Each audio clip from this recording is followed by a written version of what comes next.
Hi, once more. This is the second in a series of talks entitled Beauty Itself, and it's about us humans. And this talk is about who are we. The first talk was about the mystery of suffering. Well, we think we're many things, and maybe sometimes we don't even think who we are. We just get on with life and do what comes naturally. But there comes a time when we do question, what are we doing here? Why are we here? And what's the purpose? And I think that, again, while, life does seem to have both this amazing simplicity and this amazing complexity, you may agree that consciousness is the absolute of our existence. And without consciousness, I don't think there'd be anything. And for example, when you go to sleep, the world disappears. And if you have the experience, you dream and you enter other worlds of consciousness, which is a complete mystery and a complete science and philosophy of its own. So I think the important point I'm making here is that consciousness is at the center of us, who we are. And another very simple experience is that we exist. We seem to be. And the third one is that we feel. We feel many, many, many things.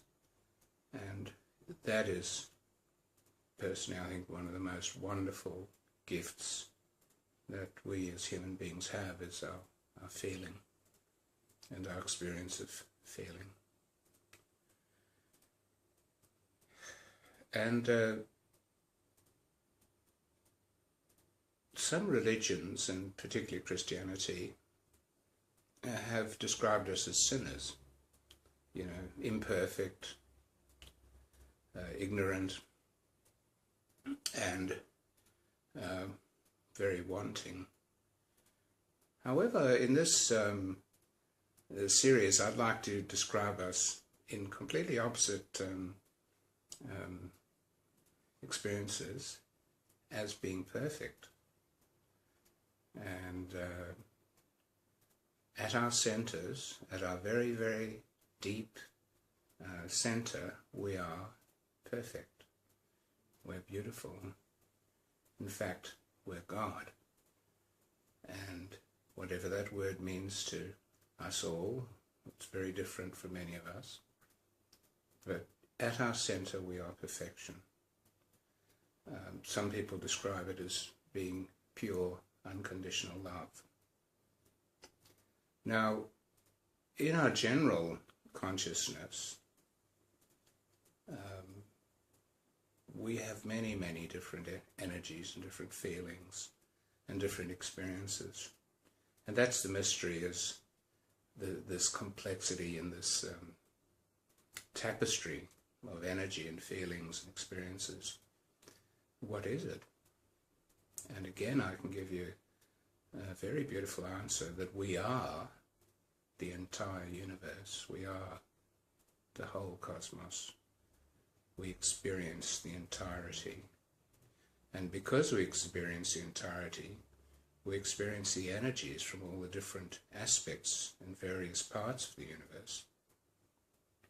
And in fact, that's what makes us human, is this wonderful, wonderful gift of being the entire universe.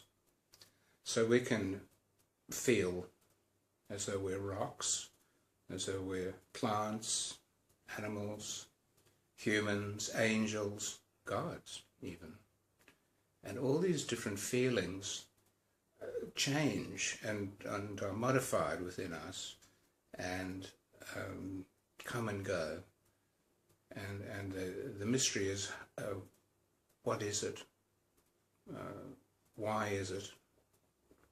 You know, what's it all about? Now again, the ancient people of India in the Vedas analysed these questions and through meditation received great answers, because if we are in our centre, what might be termed God, surely everything that exists exists within us, and all questions are answered from within. And in fact, this is one of the statements that apparently Jesus Christ said is, the kingdom of God lies within. So hence many great philosophies and sages suggest to us that we should learn to meditate. And meditation is, in essence, just turning inward. Generally we close our eyes, relax, and turn our attention inwards, away from what appears to be the external world.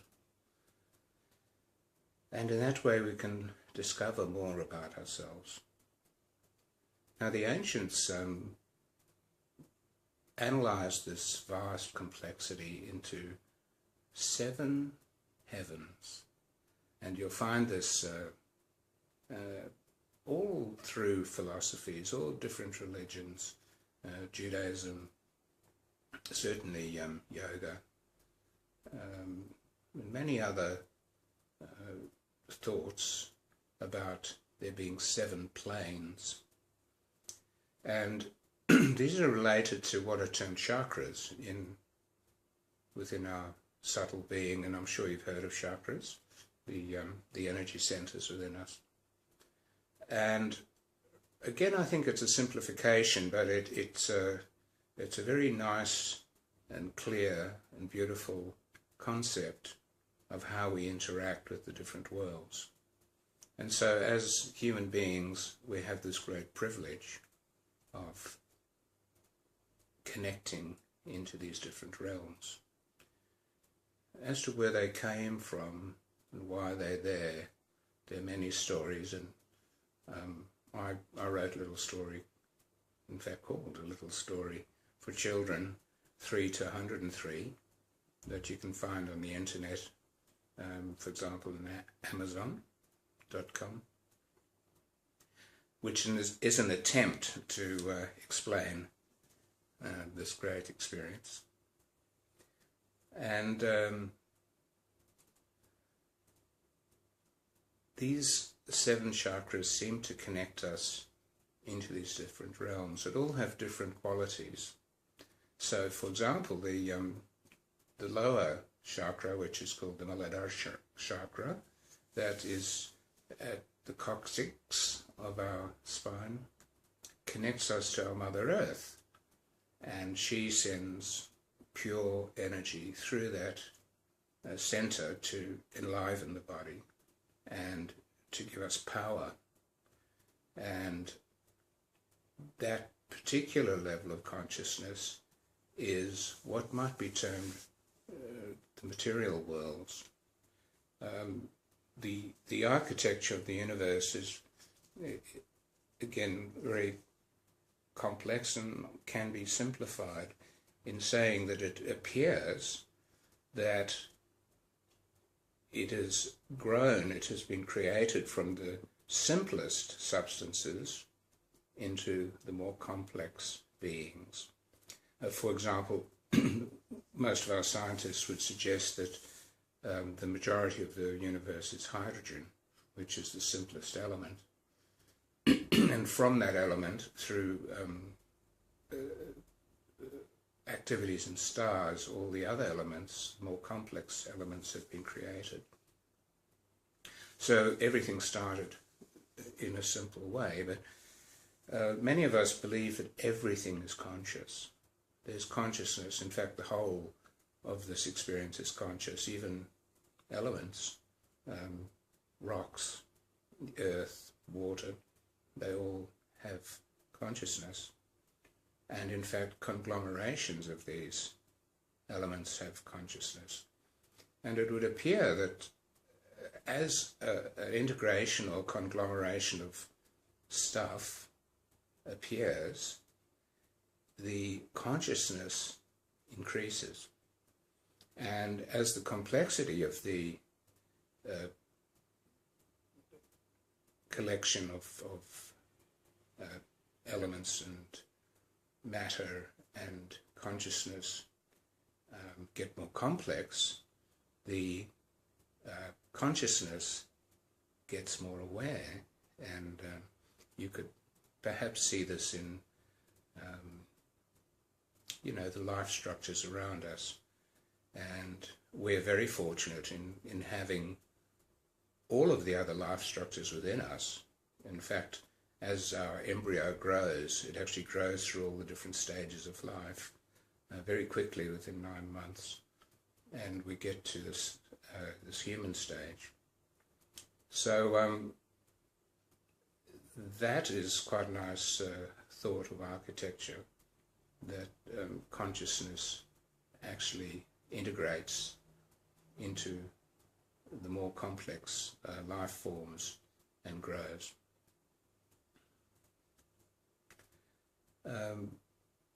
We've got these 7 chakras, and in time we can discuss them, but in this talk it's really just to introduce the idea that we can connect with all these different parts of the universe.